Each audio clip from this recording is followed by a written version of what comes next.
दोस्तों पिछले 20 सालों से यानी कि 2 दशकों से अगर बिहार में कुछ नहीं बदला है तो वो है यहाँ की कच्ची सड़कें, यहाँ की पूरी इकोनॉमी, बिहार की गरीबी, कम शिक्षा दर और यहाँ के सीएम यानी कि नीतीश कुमार। हर बार इस पार्टी से उस पार्टी में जाकर कैसे भी करके नीतीश कुमार अपनी सरकार तो बना ही लेते। हम बात करें अगर 2004 की, तब नीतीश कुमार ने बिहार के सीएम के रूप में शपथ लिया था और उसके लगातार 10 साल बाद यानी 2014 तक वो बिहार के सीएम रहे थे। थोड़े टाइम बाद वो सीएम नहीं रहे, लेकिन 2015 से फिर से उन्होंने बिहार के सीएम की कुर्सी संभाली और लगातार इस पार्टी से जाके उस पार्टी में अभी तक वो 2024 तक सीएम है और 9वीं बार वो बिहार के सीएम बन गए। और बात करें हम अभी तक तो ऐसे करके टोटल 5 बार नीतीश कुमार ने आरजेडी से बीजेपी और बीजेपी से आरजेडी में जाकर बिहार के मुख्यमंत्री बनते ही रहे। ऐसी बिहार की पॉलिटिकल क्राइसिस पूरे इंडिया में आपको किसी भी राज्य में देखने को नहीं मिलेगी। अगर हम बात करें कि कब कब नीतीश कुमार ने पार्टी बदलकर सरकारें बनाई, अगर बात करें हम कि कब कब नीतीश कुमार ने पार्टी बदलकर सरकारें बनाई, तो नीतीश कुमार की ये पार्टी पलटने वाली जनवरी साल 2005 से शुरू हो गई थी, जब उन्होंने सबसे पहली बार 2005 में बीजेपी के साथ मिलकर सरकार बनाई थी। लेकिन साल 2013 में वो बीजेपी पार्टी को छोड़ देते और रीजन क्या बताते हैं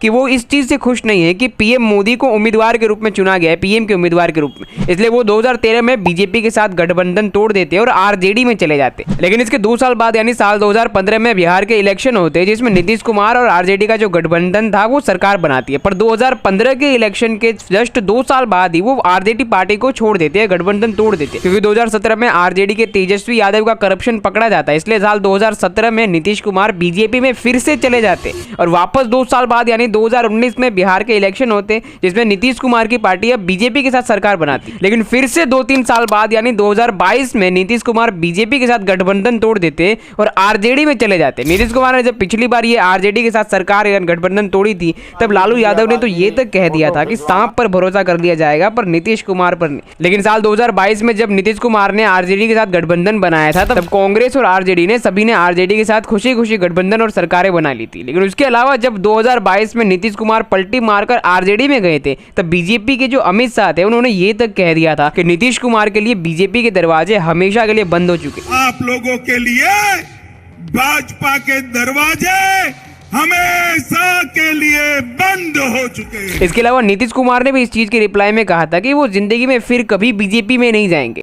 जाना कबूल है, उनके साथ जाना हमको कभी कबूल नहीं है, यह चित्र जाना। पर रियलिटी आजकल में हमने और आपने देख ही ली है कि कैसे बीजेपी ने भी सेम लालू यादव की पार्टी की तरह खुशी खुशी नीतीश कुमार के साथ सरकार बनाई। तो ये सारी जो चीजें वो क्लियरली बताती है कि ना तो जेडीयू पार्टी अपनी बातों पर टिकी रहती है और ना ही बीजेपी। और सच बात तो ये है कि बिहार की कोई भी पार्टी विकास कर सके ऐसा कोई काम ही नहीं करती है। लाइव एग्जाम्पल आपके सामने ही है कि नीतीश कुमार लगातार 9वीं बार पार्टियां बदलकर सीएम बन रही। ये सारी चीजें प्रूव करने के लिए काफी है कि नीतीश कुमार को सिर्फ और सिर्फ सत्ता कैसे हासिल की जाए, यही सारी चीजें अच्छी तरीके से आती है। इनफैक्ट नीतीश कुमार तो लगातार 20 साल से बिहार की कुर्सी संभालते आ रहे सीएम के, लेकिन अगर वो 20 साल के अंदर सच में कुछ अच्छा काम कर जाते बिहार के लिए, तो आज जैसे यूपी में योगी आदित्यनाथ मेजोरिटी के साथ में जीत रहे हैं, वैसे ही किसी भी पार्टी के साथ मिलकर उन्हें सरकार बनाने की जरूरत ही नहीं पड़ती। नीतीश कुमार भी फुल मेजोरिटी के साथ बिहार में जीत। लेकिन रियलिटी तो यही है कि वहां पर आज भी ऐसे व्यक्ति को वोट दिया जाता है जिन्होंने 20 साल तक कुछ नहीं किया। अगर कुछ किया होता तो सच में वो मेजोरिटी के साथ जीतते, लेकिन वहां पर आज भी जातिवाद को वोट दिया जाता है और ऐसे लोगों को वोट दिया जाता है जो बिहार के विकास नहीं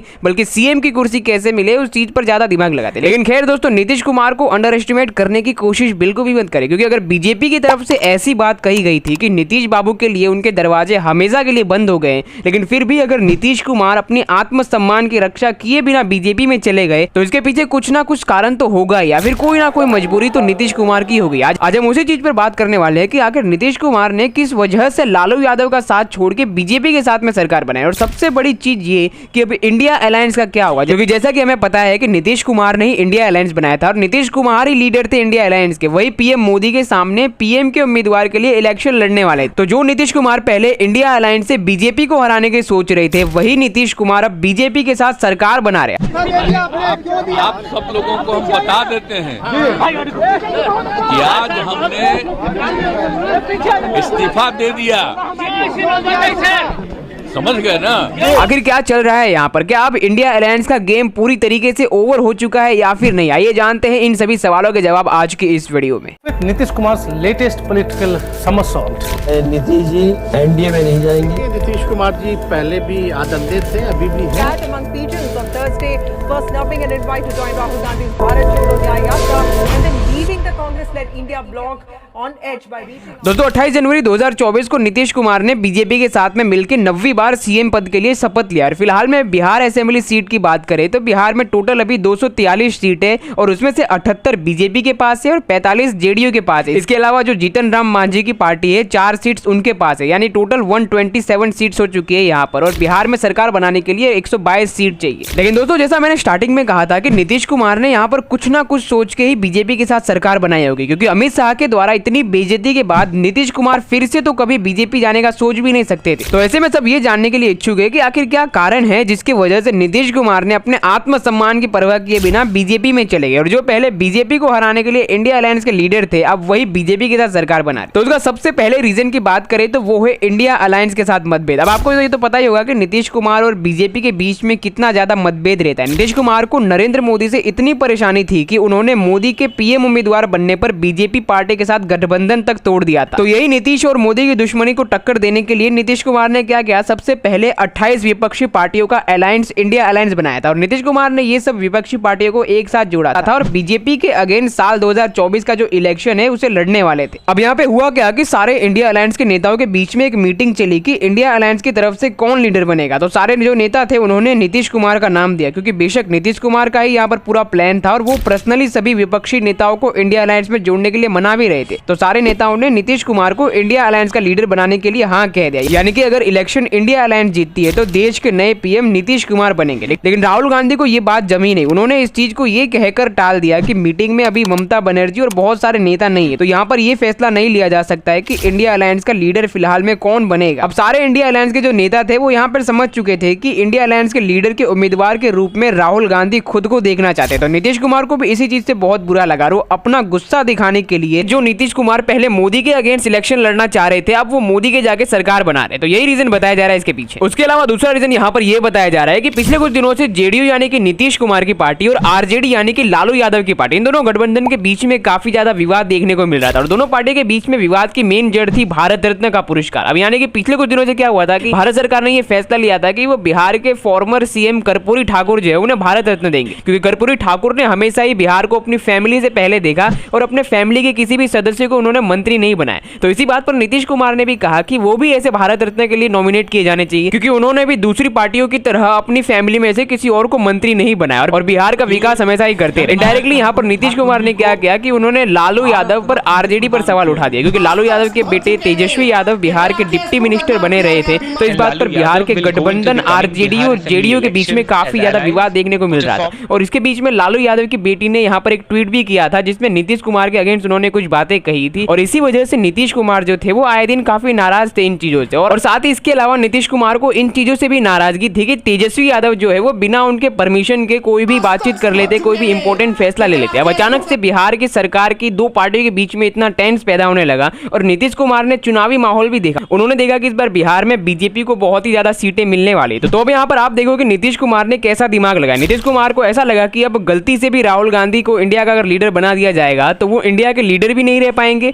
और दूसरी तरफ बीजेपी बिहार में जीत जाएगी, जीतने के यहाँ पर उनके ज्यादा चांसेस है। तो अगर नीतीश कुमार आरजेडी यानी लालू यादव की पार्टी में रहेंगे तो वहां पर भी चांस नहीं कि उनकी सरकार बने। इसलिए उन्होंने इंडिया और आरजेडी के बीच रहे विवाद को ही अपना टारगेट बनाया और इसी बहाने वो बीजेपी के साथ में जुड़कर बिहार में खुद की सीएम की कुर्सी को उन्होंने सेव कर लिया। लेकिन फिर भी अभी नीतीश कुमार के लिए परेशानियां खत्म नहीं है, क्योंकि अब ऐसा कहा जा रहा है कि नीतीश कुमार का यहाँ पर कोई भरोसा नहीं है कि उनका अगला मूव क्या हो। साथ ही बीजेपी को भी ये बात पता है कि नीतीश कुमार का यहाँ पर कोई भरोसा नहीं है कि वो अपने आगे आने वाले 2025 इलेक्शन में क्या करे। इसलिए बीजेपी की तरफ से अनुमान लगाया जा रहा है कि 2025 के चुनावों में नीतीश कुमार को सीएम की कुर्सी शायद तक ही दी जाएगी। इसका रीजन यहाँ पर यह है कि अगर फिर से नीतीश कुमार को बीजेपी के साथ सरकार बनाने दी जाएगी और सीएम की कुर्सी दी जाएगी तो वो फिर से 2022 के जैसे आरजेडी के साथ में चले जाएंगे और वहां पर बीजेपी का ही लॉस हो जाएगा। लेकिन नीतीश कुमार अगर इस बार बीजेपी गए हैं तो वो पक्का सीएम की कुर्सी हासिल कर ही लेंगे। पर दोस्तों यहाँ पर इतनी ज्यादा बिहार की राजनीति हमें ये चीजें दिखाती है कि बिहार के पास सीएम के चेहरे के लिए एक भी लायक मंत्री नहीं बचा। नीतीश कुमार अगर सीएम के लिए सच में अगर लायक होते तो 20 सालों से वो बिहार के सीएम है और उन्होंने बहुत ही ज्यादा टाइम मिला है बिहार के विकास करने के लिए इन 20 सालों में एज ए सीएम। तो अगर वो सच में कुछ विकास का कार्य करते तो वहां पर वो मेजोरिटी के साथ में जीतते। इस पार्टी से उस पार्टी में पलटी मारकर उन्हें सरकार बनाने की जरूरत ही नहीं पड़ती। लेकिन यहाँ पर नीतीश कुमार की भी कोई गलती नहीं है। बिहार में लोग आजकल के डेट में भी जाति को देकर वोट देते। बिहार में लालू यादव के टाइम को जंगल राज कहा जाता था। बिहार का विकास जीरो था और घोटाले करोड़ों रुपए का था, लेकिन फिर भी भी बिहार में लालू यादव के पास बीजेपी की जितनी यानी कि टोटल 78 या 77 सीट्स इंक्लूड है, जो कि ये इंडिकेट करने के लिए काफी है कि बिहार में लोग आज के डेट में भी जातियों को देखकर वोट कर रहे हैं। तो ओवरऑल यहाँ पर अगर बिहार में एक तगड़ा बूस्ट और डेवलपमेंट लाना है तो एक ही तरीका, एक नए सीएम उम्मीदवार का चेहरा जो कि योगी आदित्यनाथ की तरह ही विकास का काम करे, और ये तभी संभव हो सकता है जब बिहार के लोग इस चीज को समझे कि वो जाति को देखकर कभी भी वोट देंगे तो बिहार का विकास नहीं होने वाला है। तो बस आज के लिए इतना ही। अगर आपको ये वीडियो पसंद आई हो तो ऐसी और वीडियोस के लिए सब्सक्राइब जरूर करें।